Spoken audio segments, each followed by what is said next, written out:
All right, let's watch. Into hard news. I hate it. We're having such a good time, and now we're going to fight. And now I'm going to make you fight again. But it's okay. But I got to talk about the muzzle laws. There's these laws that have been introduced in a number of states to not talk about critical race theory. Now, critical race theory, I must say, to begin with, I hadn't heard the term probably a year ago. Now I hear it every day. I think Americans are just starting to hear it. And I think no one knows exactly what it is. They know it has something to do with race, and it's some kind of a theory. Right? How would you describe it? And then we'll ask, how would you describe it? What is critical race theory? I will admit that I read a lot of critical race theory in law school. So, you know, the work of Derek Bell or Gene Stefanczyk this and is the Richard stuff Delgado. No one knows but you and 6 other people. Right. So, but what matters is what is it practically? It's being taught in schools or some form of. Yes, there's a certain sort of crystallized version of it that is a lot less complex than what critical race theory actually is. But critical race theory essentially argues that racism is baked into all the systems of American society and that any sort of neutral system is, in fact, a guise for racial power. And so the argument is made by Derek Bell, for example, that Brown versus Board of Education, this is an argument he made in 1991, that Brown versus Board of Education was actually a way for the white community to leverage its own power. It wasn't an attempt to end segregation in public schools. Even things that are purportedly good in terms of race, so long as they uphold these broader systems, things like capitalism or things like the meritocracy, these things are actually just guises for power. And so what that boils down to in sort of practical terms is all disparity equals discrimination. If you can see any stat where black people are underperforming white people, this means the system was set up for the benefit of white people and that white people have a duty. Okay, it's actually pretty simple, okay? And I will describe it to you in Ben Shapiro type terms so that all of the people that love how fast-talking Ben Shapiro is will also now think that I am the captain and very intelligent myself. 1, there's either extrinsic or intrinsic factors that pertain to the success rates amongst black people and white people. Okay? It's that simple. You're either saying that there are external factors such as systemic racism or internal factors such as their genealogy. Internal factors or intrinsic factors that you believe personally are contributing to black people failing at higher rates than white people implies that you are a racist, that you somehow think that black people are racially inferior and therefore are not allowed to succeed in America. External factors means that you believe in systemic racism that set black people back. You know, things like redlining, things like blockbusting, things like the legacy of slavery that still permeates through all of our institutions, whether it be the criminal justice system. That's it. There's no two ways about it. There's no mix and matching. You either believe that there are intrinsic factors and you're racist, or you think that there are extrinsic factors and you believe in systemic racism. Ben Shapiro, of course, believes in intrinsic factors, but is too much of a coward to openly state it. It's that easy. CRT explains the extrinsic factors to people, or CRT in the way that conservatives believe what CRT is, which is talking about, the foundations of slavery, or the foundations of the United States government, and how it placed the interests of landowning white men over the interests of other people. These sorts of things are basically a part of modern education, or should be a part of modern education, because it's an accurate depiction of events that happened throughout history. But Republicans don't want that to happen, and they call it CRT, and they say it's bad, and that we should stop this from, we should stop people from becoming educated on these matters.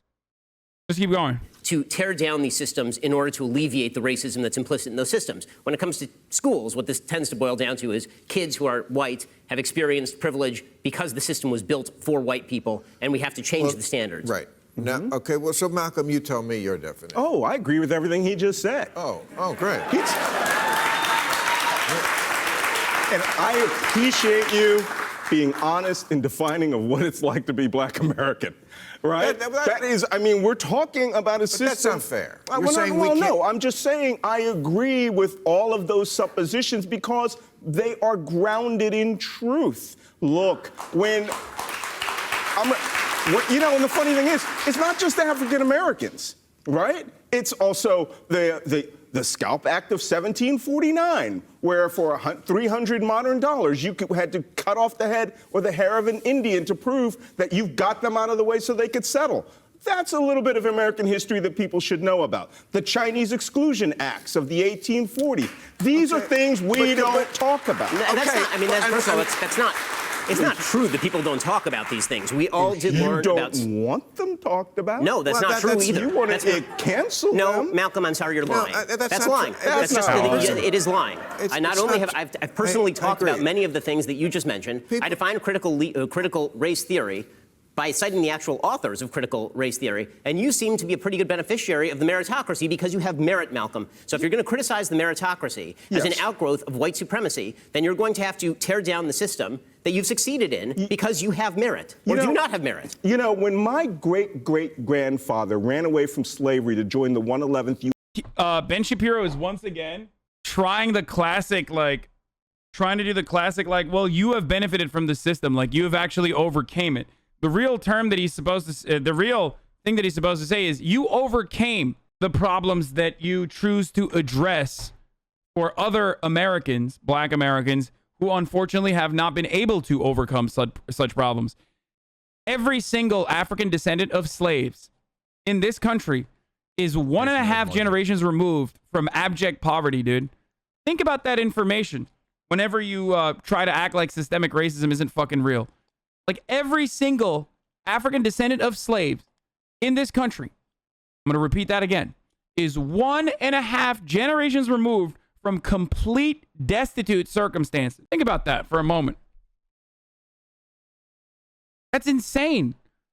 You either look at that and go, yeah, that's because they're flawed and they have, problems with it, with inferior genes, intrinsic factors. Or you look at that and go, maybe that's because of slavery and the legacy of slavery, not offering reparations to black folk that were freed in Reconstruction, utilizing black folk that were recently freed as a cudgel against the white working masses at the time to continue their subjugation personally and a lifetime of indentured servitude for them, so they could turn around and be like, well, at least I'm not an N-word, according to Ta-Nehisi Coates, which is he has a really good he's written extensively on this particular matter.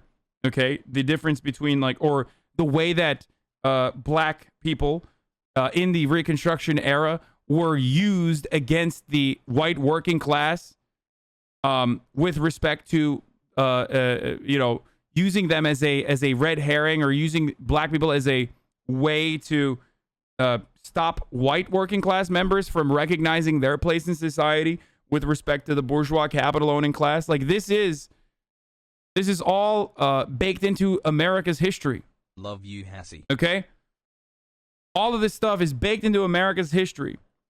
Civil War ended in 1865. That's more than 1.5 generations ago. Yeah. Except I'm also talking about Jim Crow South and Jim Crow North. So that's what I mean. And 1.5 generations doesn't mean 1990s. It means the 60s. We're talking about 2 generations. Fuck it. Let's say 2 generations. You can't unironically say racism ended with the abolition of slavery, right?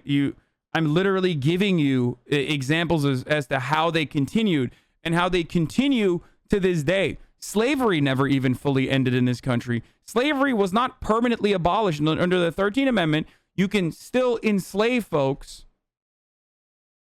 as long as they have violated a law. Slavery has not been fully abolished in this country. We still have slave labor. We have the war on poverty and the war on drugs that locked up black people all around the country and continued their slavery. Okay? So when you say slavery ended in this country in the aftermath of the Civil War, you're wrong. We have a prison slave labor population. It's not an accident that we house 25% of the entire world's incarcerated population. That's a higher percentage than China. It's certainly a higher percentage than North Korea. It's the highest percentage per capita number on the fucking planet. And yet we're supposed to be the freest country on the planet. Yeah, neither slavery nor involuntary servitude, except as a punishment for crime. We have an industry that relies on a new crop of young black and brown men trying to escape the conditions, the socioeconomic conditions that we have placed them under by using, you know, black market and illegal methods to uplift themselves and to, you know, create a better future for themselves, because there's no other opportunity for them. And then we fucking jail them and turn them into slaves. Once again, just because Malcolm Nance was able to overcome that horrific history does not mean that he should sit there and continue that oppressive structure that harms others that look like him. Okay? Doing crimes equals alternative way of work. Great take.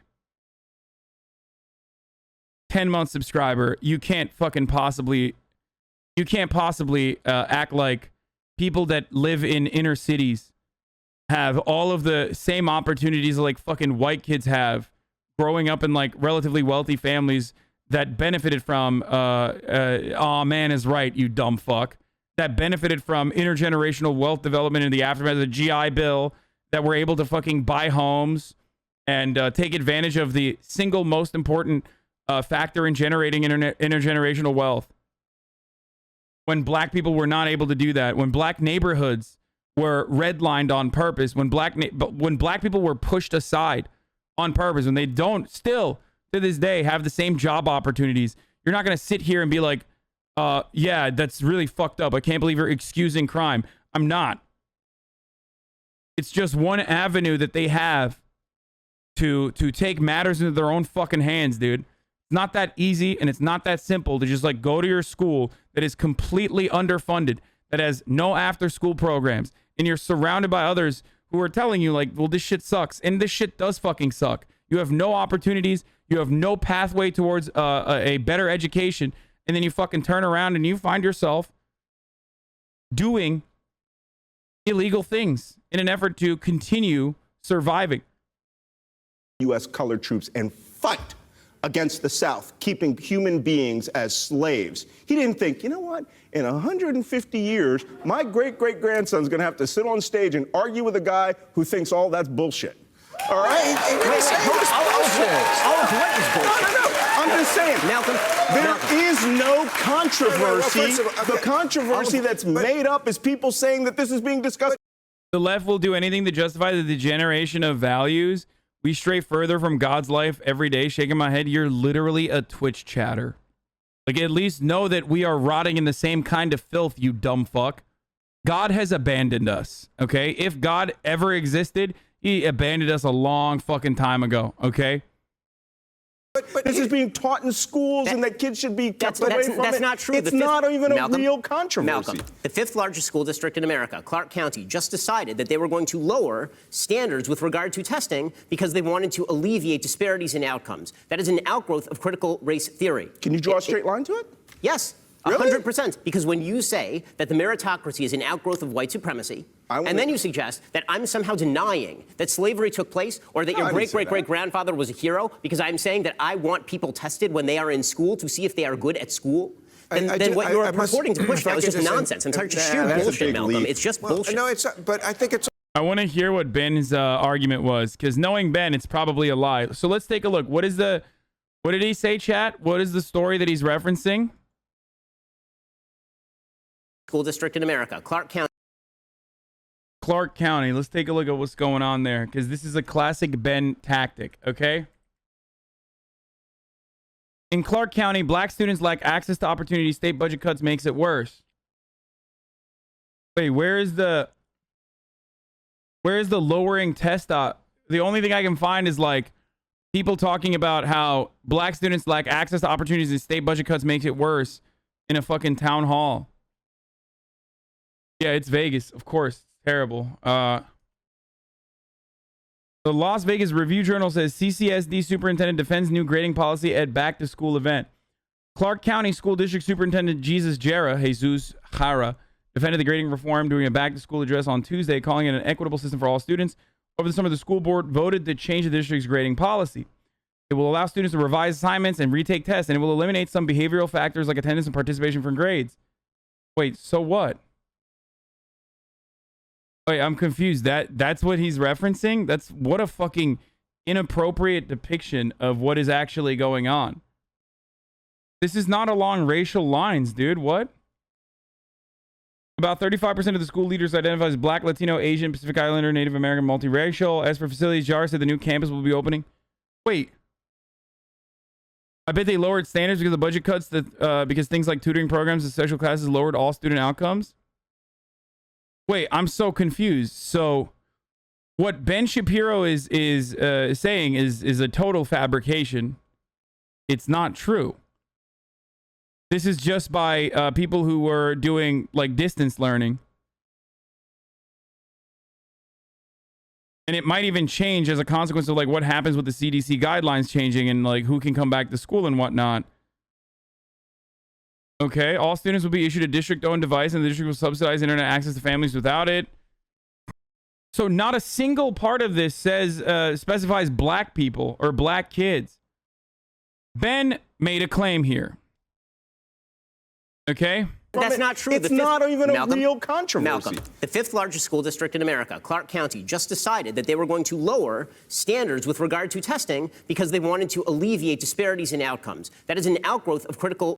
Okay, so he's right about that, but he never... He's bringing this up in a conversation about, like, oh my God, this is so deceptive. He didn't mention black students. He made this as a consequence. Like, he brought it up to say that critical race theory is like lowering standards so that you think like Clark County, the fifth largest school district, is actually lowering standards for black kids because of CRT. Like, the implication there and the reason for why he mentioned this information is to say, like, you know, they're lowering the county's guidelines for black kids. And if you push him on that, he'll say, I never mentioned black kids. I just mentioned CRT. You're the one who mentioned black kids. It's like, well, why did you bring this up then? Because the real reason for why they did this is because of distance learning, and regrading tests and allowing kids to fucking relearn certain concepts they were unable to learn because they didn't have access to the same fucking resources. So you're the one who basically tied it to black students or CRT in general. This is actually an important thing that they're doing, and one band-aid measure to like alleviate some of the problems that were created by COVID. It's so disingenuous to bring this up and make it seem like it's just it's happening because of CRT. Or because, like, or it's happening to black students. That's really fucked up. I wonder why he brought that up. Race theory. Can you draw a straight line to it? Yes, Really? 100%. Because when you say that the meritocracy is an outgrowth of white supremacy, and then you suggest that I'm somehow denying that slavery took place or that your great-great-great-grandfather was a hero because I'm saying that I... That's really interesting, though. That's really interesting that he, like, made this argument that is completely ridiculous. Completely fucking ridiculous.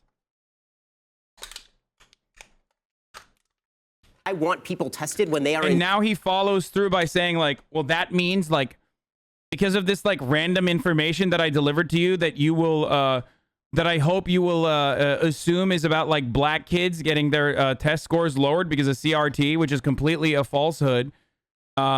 You think I don't think your grandfather was a hero? He never said that. In school to see if they are good at school. Then what you're purporting to push now is just nonsense. I'm just sheer bullshit, Malcolm. It's just bullshit. No, but I think it's also a leap to say that he thought that was bullshit, because that's not what it is. I mean, are we talking about 2020? So now you need to. Here's why debating is fucking silly. Are you ready for this? Here's why debating sucks. Because, one, you need to know what Ben Shapiro's common talking point is, right? Like, he fucking pulled that shit out of his ass, but he's probably used that ahead of time. You need to know that. You need to then research the actual truth behind, like, the talking point that he delivered to you. And then you have to turn around and be like, well, what you're talking about is a measure that they put in place that's a changing measure, that's like a living document, as the district supervisor said. and they're doing it just for COVID and distance learning. So you need to know that he's going to bring that up, and then you need to stop the conversation and correct the record. And then if you turn around and be like, so why did you bring that up about CRT when it's completely irrelevant to the CRT conversation? Did you imply that this was supposed to be about black kids getting their test scores lowered? Like, why did you fucking bring it up? Then he will turn around and be like, that's not what I said. You're the one who said that it's black kids. I'm not talking about black kids. And then the conversation will turn around and go down a rabbit hole that Ben wanted to take you to. But he's confident, and he spoke fast, and he gave you a piece of information that if you don't immediately know how to address, you're fucked. This is why debating is stupid, especially debating like conservative propagandists like this. All these daily streams, whether big or whether small. So there he is again. The sun is streaming. The sun is streaming. You